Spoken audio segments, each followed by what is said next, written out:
जलबंदी रे 10 परिवार घरु गोड़ काढ़िले चारिआडे पानी आउ पानी आंठुए पानी रे जीवासवा करुछन्ते लोके। ए दृश्य कटकर नियाली बाहारणा पंचायत पाटसाहीर लगाण वर्षारे जल निष्कासन सुविधा नथिबारु जलबंदी अवस्था जीवन काटुछन्ती 10टी साहीर परिवार।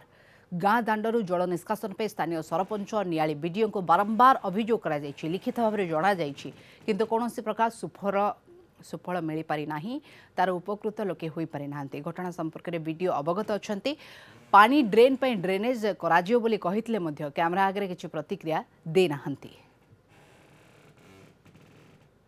पानी तो पशि जाऊँ 10-8 दिन हेले आम घर बाहरी पारनु, चुली पानी पशि जाऊँ, गोरु गाई बाहरी पारनु, छुआ पिला बाहरी पारना आमती हैराण हूँ खाया पिना आम हैराण।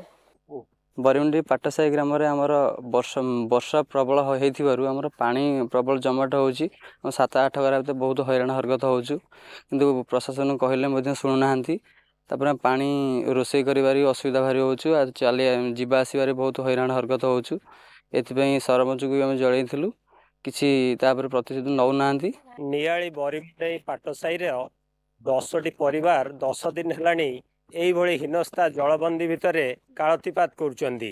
ब्लॉक प्रशासन बा स्थानीय लोकप्रतिनिधि एप्रति दृष्टि न देवारु एक रकम असंतोष सृष्टि होईची। तेबे देखा जाऊ केबे प्रशासन एवं स्थानीय लोकप्रतिनिधि एमानकर समस्या प्रति दृष्टि देउचंदी एवं समस्यार समाधान हेउची ता देखिबाकू बाकी रहिला। नियाळीरू प्रकाश नंद, न्यूज़ 7।